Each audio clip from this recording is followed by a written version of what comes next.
Hi, this is the recording to accompany the slides for the lecture on the urinary system. So let's begin. So this second slide shows you an overview of the lecture. So we're going to talk about the tubing that exists in the kidney and in the urinary system in terms of how blood is transported. Over here. And then we're going to follow up with the anatomy and physiology of the nephron, which is the functional unit of the urinary system.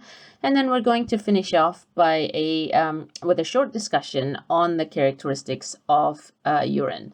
So you can see here, these are the three of the diagrams that we're going to go through in this lecture. So the thing to remember is that the function of the urinary system is really the function of the nephrons. So we need to actually understand what goes on in the nephrons to understand how the urinary system actually functions. Everything else is just tubing for what will become urine, and tubing for how blood flows through the urinary system. As you can see here, we've got two kidneys, and in each kidneys there are 1.3 million nephrons. And what happens is that these nephrons continue to function and function well until they lose about 75 to 80% of their function. That is a lot of functionality and a lot of redundancy that exists in the system. In terms of what they do, what happens is the nephrons processes blood plasma to produce urine through the processes of filtration, reabsorption, and secretion. And we'll hear these three terms throughout the lecture. So filtration is when fluid and substances move from blood to the capsular space and then through to the tubules. Reabsorption is when it returns from the tubules back to blood. And reabsorption and secretion, the third and final function of the nephron, is when you have the final adjustment of fluid and substances, again, leaving the blood to enter into the tubules. And it's really these three processes that then give you the final composition and final concentration of urine. When you look at this, the urinary tract is very well vascularized, so it on an average 25% of the total cardiac output, CO, goes to the kidney. And when you think about it, because the kidney is involved in the filtration, reabsorption, and secretion of blood, the entire plasma volume of 3 liters goes through the kidneys about 60 times a day. So when we actually multiply 3 by 60, it works out to be roughly around 200 liters per day actually goes through the kidneys. But you can appreciate that normally there's less than 2 liters of urine produced in a day. So what happens is, out of the 200 liters of filtrate that's produced, 99% actually goes back into the blood. And with these three processes, what happens is the urinary system is able to maintain balance of fluid and electrolyte, pH balance, blood pressure, red blood cell production, and calcium absorption. So you can see that with chronic renal failure, chronic kidney failure, each of these functions can be severely affected. So let's begin. In terms of the tubing of the kidney and the rest of the urinary tract, what happens is that you've got urine that's produced in the nephrons, and then what happens is it goes from the nephrons into a series of collecting ducts in through a ureter that's associated with each kidney, and then it's stored in the bladder over here.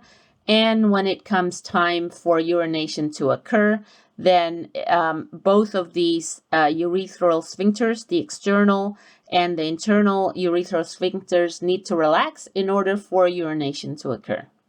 In terms of the shape, the kidneys are kidney shaped, so it's got this kind of shape over here.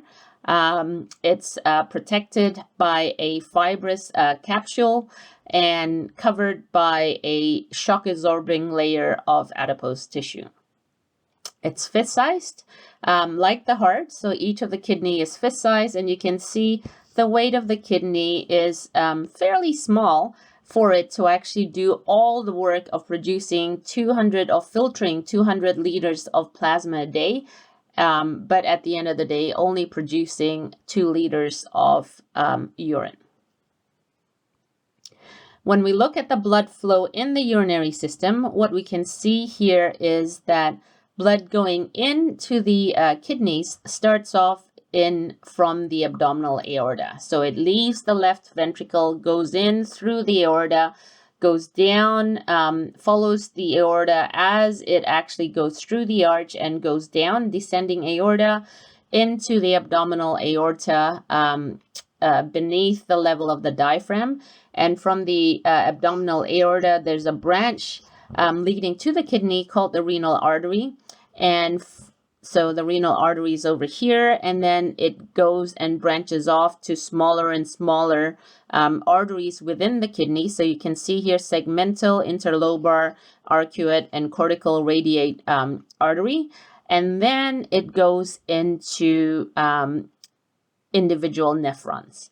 And so over here is the blood flow to each nephron, and what you can see here is it goes into the first part of the nephron, in through the afferent with an A arteriole of each nephron, and then it goes into the glomerular capillary. It leaves the glomerular capillaries through the efferent nephron, and then from that it goes into the peritubular capillaries. And again, if you look at the word peritubular, peri means around, tubular refers to the nephron tubule over here, which covers the proximal convoluted tubule, the nephron loop, and the distal convoluted tubule. And what you can see here is the peritubular capillaries wind around the tubules, and then when it goes down and then up, it's called the vasa recta. So vasa refers to blood vessels, recta refers to straight. So you see how it goes down and then up in a straight line, and then it's got branches over here to actually for reabsorption and secretion to occur. And then as it collects the blood from the peritubular capillaries, it then goes into, again, reversed order, in through the cortical radiate vein here, the arcuate vein, the interlobar vein, and then it collects it into the renal vein, and then from the renal vein, it makes its way in through the inferior vena cava back into the right atrium of the heart. As it says over here, the kidneys are highly vascular, receiving about 20 to 25% of the cardiac output, and it's regulated really by the sympathetic nervous system. So with reduced sympathetic stimulation, so during normal rest and digest, when the sympathetic nervous system isn't active, what happens is the afferent arterioles over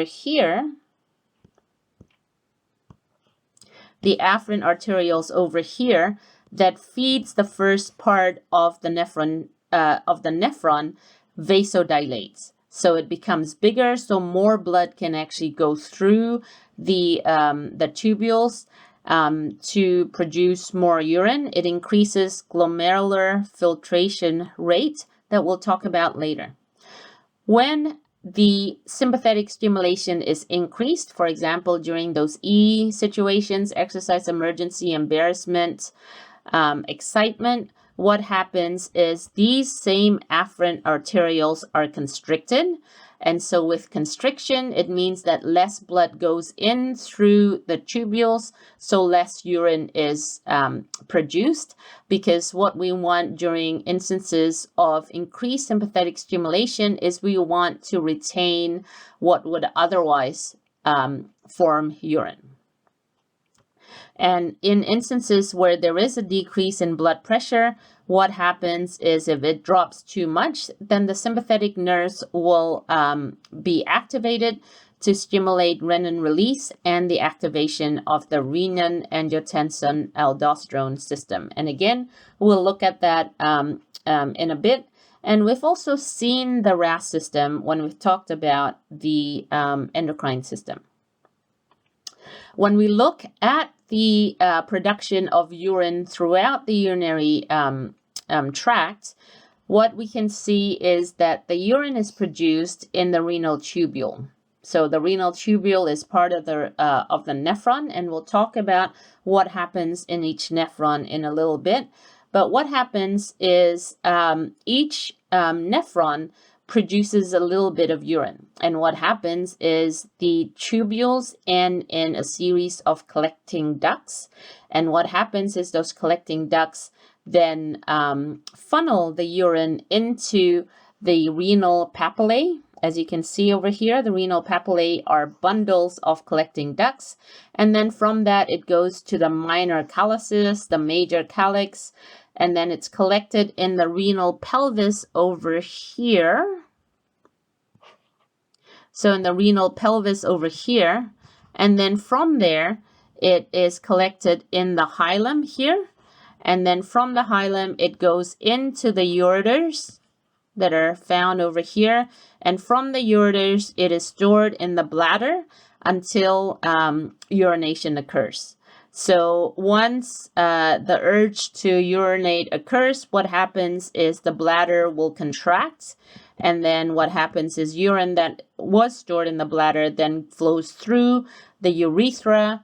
Both of these urethral sphincters relax, and then urine basically leaves the internal environment of the body to exit into the external environment.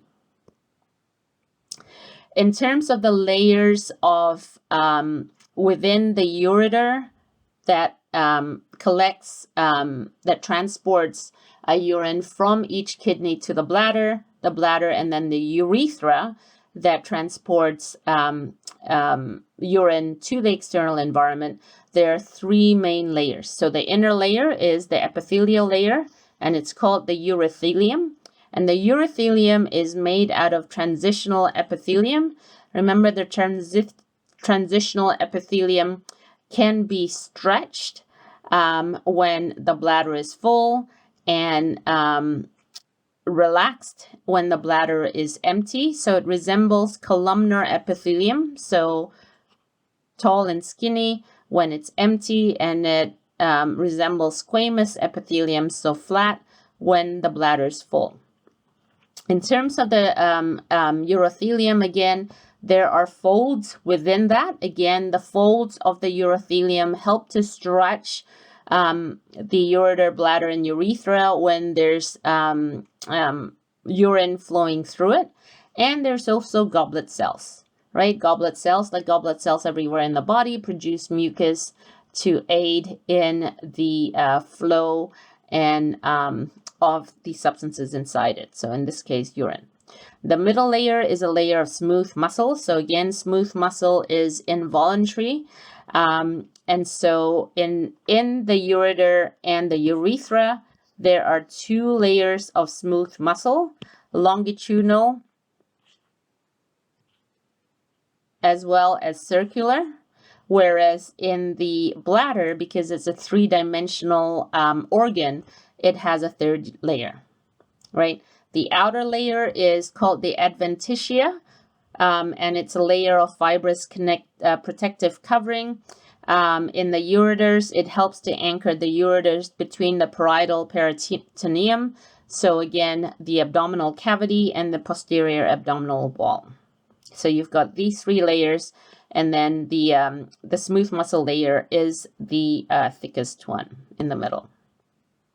In terms of micturition or voiding or urination, so those 3 terms are used interchangeably. It involves a few different nerves and the sacral micturition area center. So what happens is that you've got these 2 sphincters over here, the internal and the external ureter sphincter. And what happens is the internal urethral sphincter is made out of smooth muscle, so it's involuntarily controlled, and the external urethral sphincter is made out of skeletal muscle, so it's voluntarily controlled. So most of the time when we're not urinating, what happens is the internal urethral sphincter is closed, so it's contracted.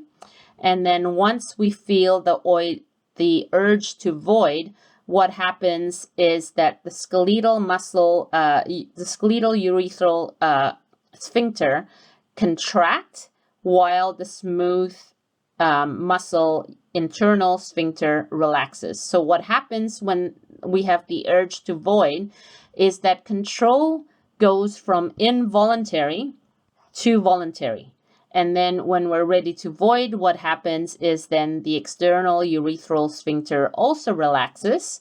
And so urine leaves the body when both sphincters are relaxed, right? So what you can see over here is that the increase in bladder volume increases the pressure inside the bladder.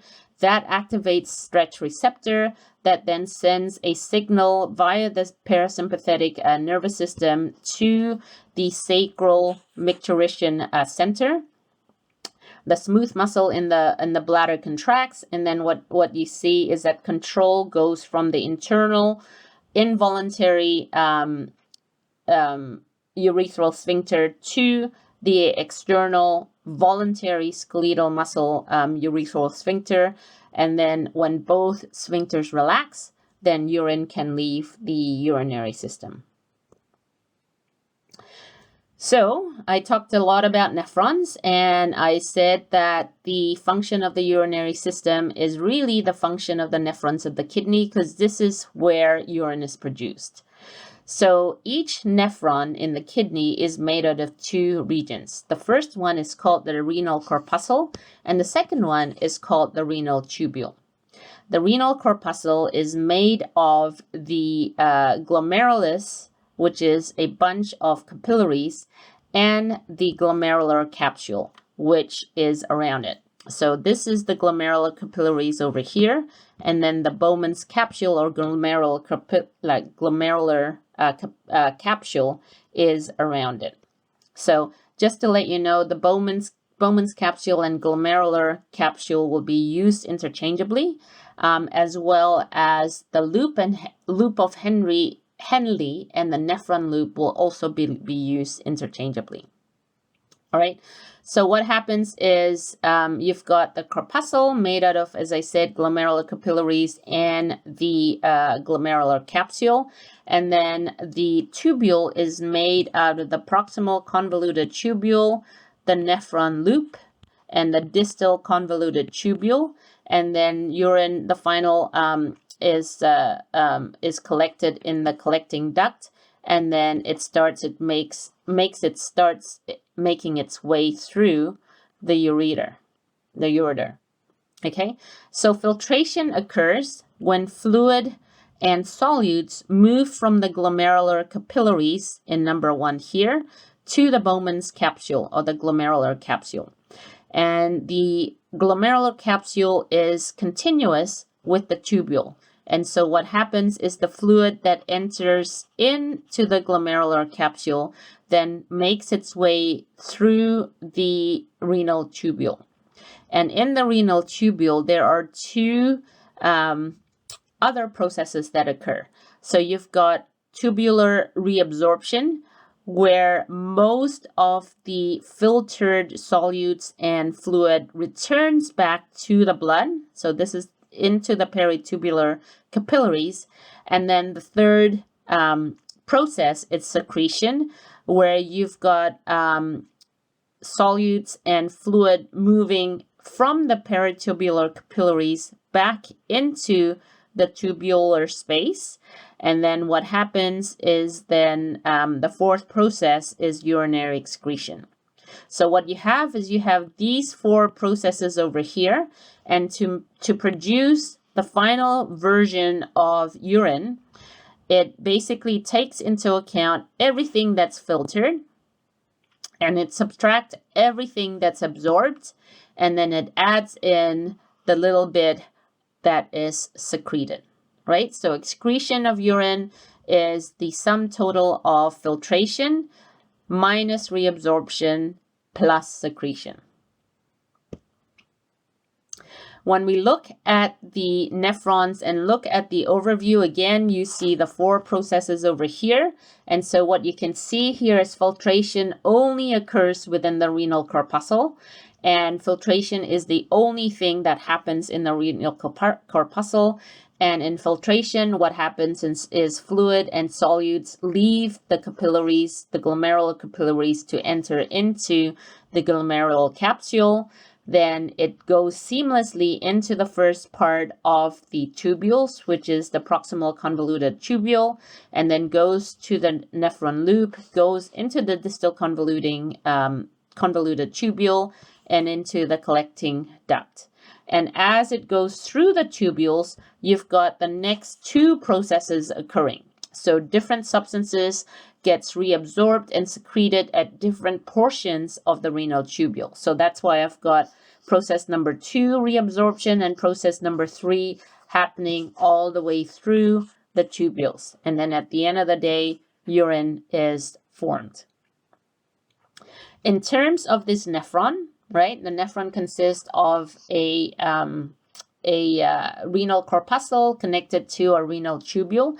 There are two different types of nephrons, and the nephron, in terms of the classification of it, is determined by the location of the nephron loop. So you see this long thing that goes down and then up. That is the loop of Henle, or the nephron loop. And what you can see is that most of the time, the nephron loop only dips into the inner medulla. So if you look at this green nephron loop over here, most of it is in the outer cortex. You've got a little bit dipping into the inner medulla. So when most of it is in the outer cortex with a little bit of it dipping into the inner medulla, they are called cortical nephron. The loop is shorter, and the loop remains entirely within the cortex with, like I said, a little bit entering into the medulla. As you can see, 85% of nephrons are cortical nephrons.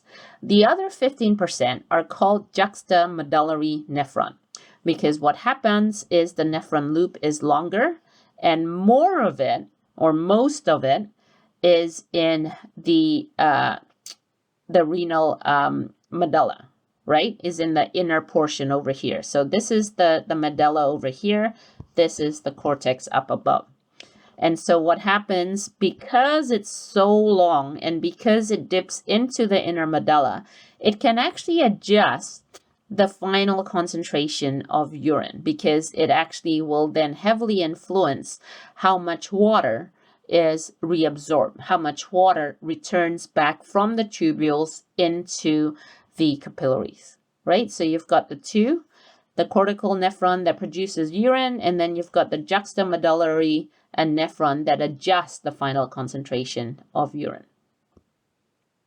The other thing is that in both cortical and juxtamedullary nephron, the renal corpuscle, the glomerulus, and the Bowman's glomerular capsule, the proximal convoluted tubule, and the distal convoluted tubule lie entirely within the renal cortex. So it's just the nephron loop, which does not dip too much into the medulla in the case of the cortical nephron, or does in the case of the juxtamedullary nephron. So again, this is a repeat of the previous slide, going into a little bit more detail in terms of the renal artery, then feeds into increasingly smaller arteries, blood vessels, to go into the afferent arteriole of each renal nephron, which then feeds into the glomerular capillaries, out of the glomerular capillaries via the efferent nephron, and then it goes into the peritubular capillaries and the vasa recta, and then it's all collected within in increasingly larger veins into the renal veins. And then again, you can see that in the renal corpuscle, fluid and small solutes are filtered from the glomerular capillaries into the capsular space. And then as it makes its way down through the renal tubule, you've got these two processes: reabsorption, where solutes and fluid return back to the blood, and secretion, where you've got some solutes and some fluid returning back into the tubule to create the final volume and composition of urine. In terms of the renal corpuscle, you've got the capillaries, the glomerulus, inside the glomerular capsule. And as I said before, the filtration, 60% of the plasma volume, or 180 or close to 200 liters a day, is filtered through the kidneys, but we don't produce 180 liters of urine a day. So most of it goes back through the reabsorption process. But here, what we can see is how the structure, the anatomy of the renal corpuscle, that allows this high volume filtration to occur. So we've got this filtration slits over here that forms a sieve with small gaps. And in that sieve, you've got podocytes as well as pedicels to actually interdigitate. So interdigitate is if you're holding, it's similar to if you're linking both fingers of both hands together. You've got, it forms the filtration slits over here to basically retain large cells and large proteins in the blood. And then what you can see here down below in the third diagram is that the capillaries in the glomerulus are fenestrated capillaries. So not only do they have the intercellular cleft, but they also have these pores or fenestration to allow high volume of filtration to occur. Right? So between the filtration slits, the podocytes, the pedicel, and the fenestration, it allows fluid and small solutes to leave the capillaries to enter into the glomerular capsular space, and it prevents medium to large proteins as well as the larger red blood cells from leaving the capillaries, the glomerular capillaries in the renal corpuscle.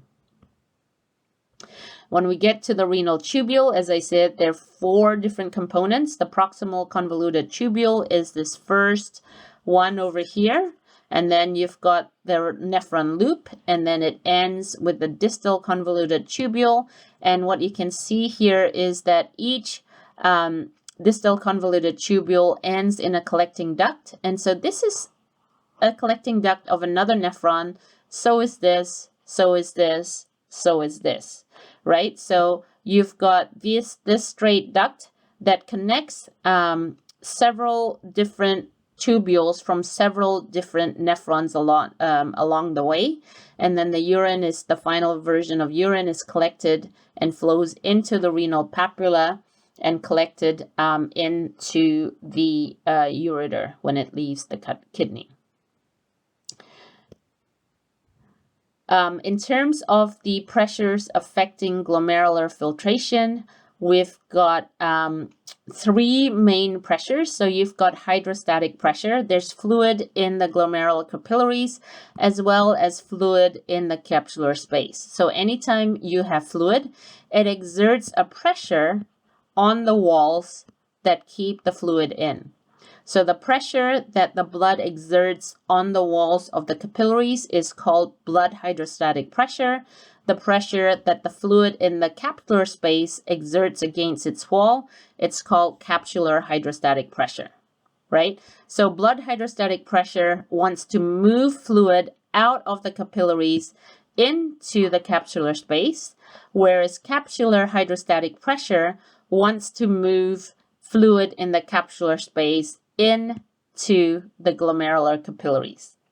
And then in the in the capillaries, you also have blood colloid osmotic pressure that's exerted largely by the large proteins, and that acts as a sponge to retain some of the fluid within the capillaries. I haven't actually put any capsular osmotic pressure because there is little to no proteins in the capsular space, and so it's effectively zero, so it doesn't really matter. So glomerular filtration rate is a rate of fluid movement out of the glomerulus at a given time, and it's used to assess the kidney's excretory function, right? So it's influenced by these three pressures over here. It's influenced by glomerular hydrostatic pressure, capsular hydrostatic pressure, as well as glomerular colloid osmotic pressure. So how do these three pressures go together? So what happens is net filtration pressure is glomerular blood hydrostatic pressure minus capsular hydrostatic pressure as well as blood colloid osmotic pressure. And so typically when you add all these pressures together, so when you have the glomerular hydrostatic pressure and you minus capsular hydrostatic pressure as well as blood colloid osmotic pressure, you end up with a positive 10 millimeters mercury. And so if it's positive, that means there's a net movement out of the capillary bed into the capsular space. And so what happens is you have a net movement of fluid going this way, right? Glomerular filtration rate is directly related to systemic blood pressure as well as net filtration pressure. Regulation of glomerular filtration rate is done via autoregulatory mechanisms, which does not need external input. So again, auto means it's automatic and it's contained within the renal corpuscle. So there are two mechanisms. There's the arterial myogenic mechanism as well as the tubuloglomerular feedback. In order to understand that, let's move on. So in order to understand that, we need to actually look at what's called the juxtaglomerular apparatus. So juxta means next to, glomerular refers to the glomerulus, the capillaries, and apparatus is just a set. So you've got the juxtaglomerular apparatus, and as you can see, involved in autoregulatory mechanisms, involved in fluid electrolyte homeostasis, and it's part of the function of the JGA is to adjust how much blood enters into the glomerulus by adjusting the diameter of the afferent arteriole. So if the afferent arteriole is constricted, less blood goes into the glomerulus. If it's dilated, then more blood enters into the glomerulus. In terms of the component of the juxtaglomerular apparatus, we've got three different components. So the first one is the macula densa. So when you actually look at most diagrams of the renal nephron, what you can see is it does this where you've got the glomerulars, the corpuscle over here, then you've got the proximal convoluted tubule, the nephron loop, and then the distal convoluted tubule over here. And what you can see is in one of the most typical drawings of the nephron, the distal convoluted tubule is nowhere near the glomerulus. That's not true. So if you want to have a more accurate representation of the spatial orientation of the renal nephron, what you can see is a distal convoluted tubule comes very close to the glomerulus. And what happens is when it comes very close to the glomerulus or the renal corpuscle, there are these cells called the macula densa. And you can look at the location of the cells of the macula densa. It's right next to the renal corpuscle. And what they do is the macula densa is a bunch of chemoreceptors that monitor the chemical composition of the fluid in the distal convoluted tubules. And in particular, it measures the sodium concentration in that portion of the renal tubule. And so depending on the sodium concentration, it may cause vasoconstriction to restrict glomerular filtration rate, or it can actually release nitric oxide to enlarge the afferent arterioles to cause more blood to go into the glomerulus, right? The macula densa also regulates renin release from the juxtaglomerular cells. And remember, renin is the first part of the renin-angiotensin-aldosterone system. The next part are juxtaglomerular granular cells. And these juxtaglomerular cells that you can see over here are found in the walls of the afferent arterioles. So these are mechanoreceptors that measure distension or stretch within the afferent arteriole. So they monitor the amount of blood entering into the afferent arteriole and therefore into the glomerular capillaries.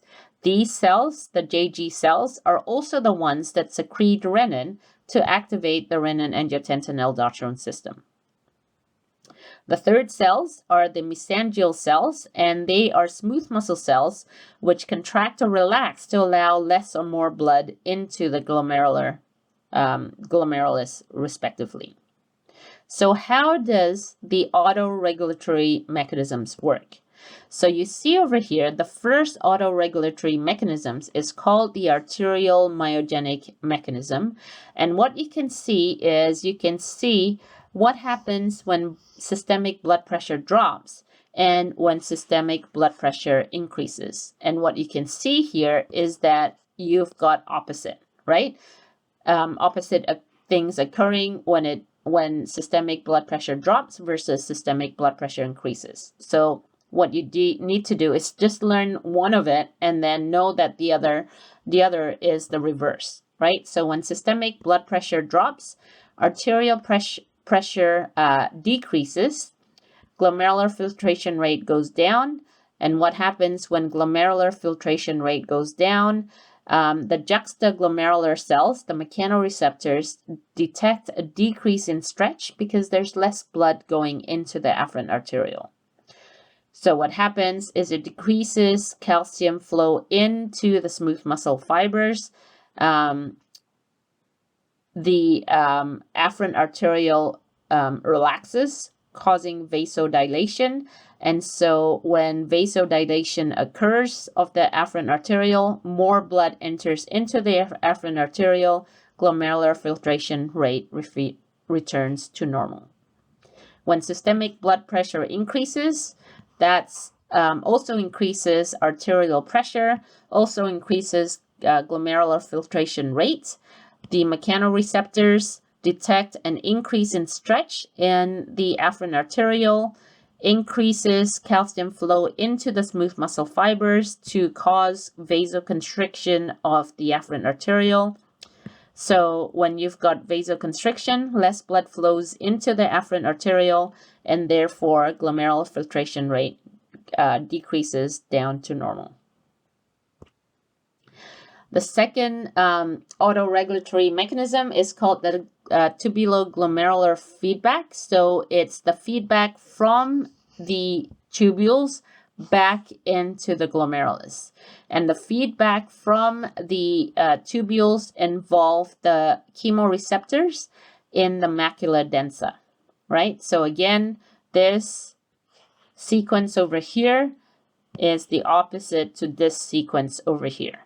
Right, so what happens is when you have a low blood pressure or low glomerular filtration rate, or when the filtrate in the tubules end up to be hypoosmotic, so more less concentrated, what happens is that the macula densa cells detects a decrease in sodium levels in the lumen of the distal convoluted tubules, releases nitric oxide to cause the afferent arterioles to relax.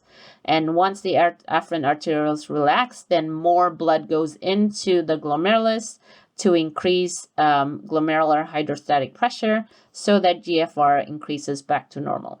And again, if the opposite occurs, then the opposite also happens. Reabsorption and secretion in the renal tubules. So reabsorption is when fluid and solutes returns from the tubules back into the blood, and secretion is when solutes and fluid move from the blood in the peritubular capillaries back into the tubules.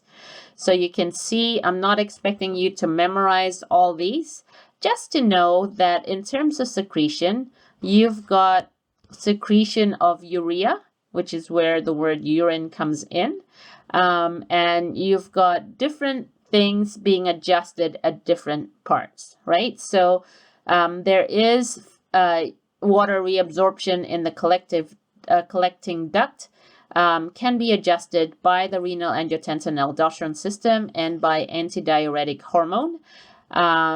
So what happens is the RAAS activates the sodium-potassium ATPase pump, whereas ADH inserts aquaporins, so water pours in through the collecting ducts to increase the amount of water being reabsorbed, being returned into the blood.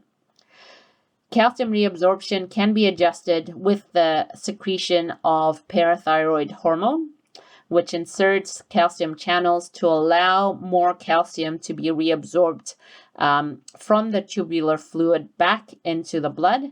And then acid-base balance can be adjusted by changing the amount of hydrogen ions or bicarb ions secreted and absorbed in the renal tubules. And again, we'll talk more about this in subsequent lectures. In terms of the endocrine regulation of kidney function, so again, endocrine means that it takes a longer time for it to work. One of the big things before we go into the slide is that you've got obligatory passive water movement. So where water goes, where sodium goes, water follows, right? So in the renin-angiotensin-aldosterone system, what happens is the net effect of activating that is an increase in sodium reabsorption. So where sodium goes, water follows. And so when there's an increase in sodium reabsorption, that ends up to be an increase in water reabsorption. Less water remains in volume, but more water goes back into blood to increase blood volume and blood pressure. Atrial natriuretic hormone does the opposite, right? So it decreases sodium reabsorption, so it decreases water reabsorption. So more water stays in the tubules, and so urine volume increases, blood volume and blood pressure decreases. And then antidiuretic hormone and parathyroid hormone we'll look at in the next slide on fluid and electrolyte balance. And then the last hormone here is EPO, or erythropoietin, which is largely produced by the kidneys in instances of anemia or low oxygen saturation. And what happens is they increase red blood cell production to try to compensate for the anemia and for the low oxygen saturation. Physical characteristics of urine, again, just to remind you that each kidney has over 1 million glomerulus or 1 million tubules. So they collectively filter out about 200 liters of blood every day. But as you can appreciate, because less than 2 liters of urine is produced each day, 99% of the filtered blood, filtered fluid, returns back to the in through reabsorption. Urine color is determined mostly by breakdown products of red blood cell. So what happens is that when red blood cells are destroyed, then it ends up secreting a yellowish pigment called urobilinogen, which is then excreted into bile and indirectly into urine.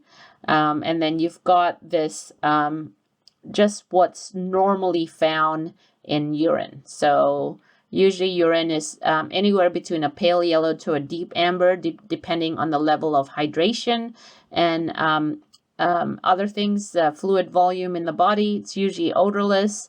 You've got the volume here within 24-hour period.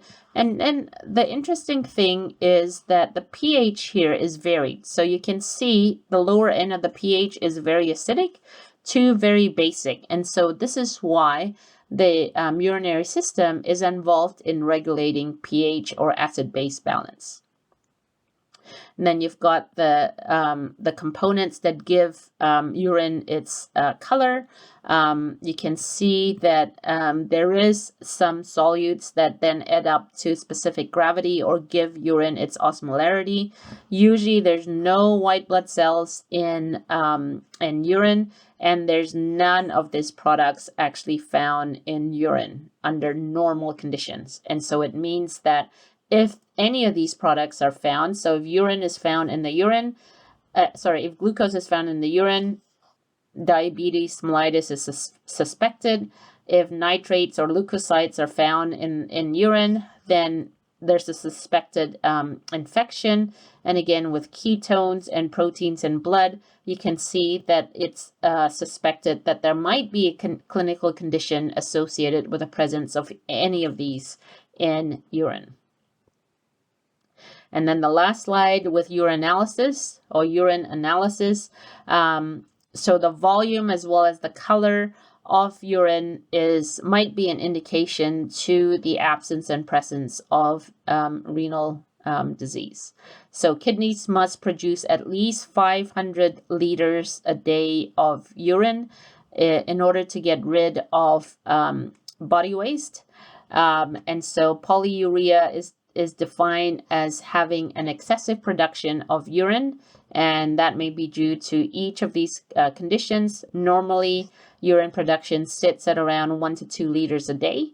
If it's less than 300 to 5, if it's between 300 to 500 mils a day, it's referred to as oligouria, so a decrease in urine production. And then anuria is really either very, very little amount or no urine production, right? Virtual absence of urine produced, and may be due to either kidney failure or obstruction, right? Obstruction due to a kidney stone or a tumor, or an obstruction due to the prostate, restricting the urethra. And on that happy note, I'm going to finish.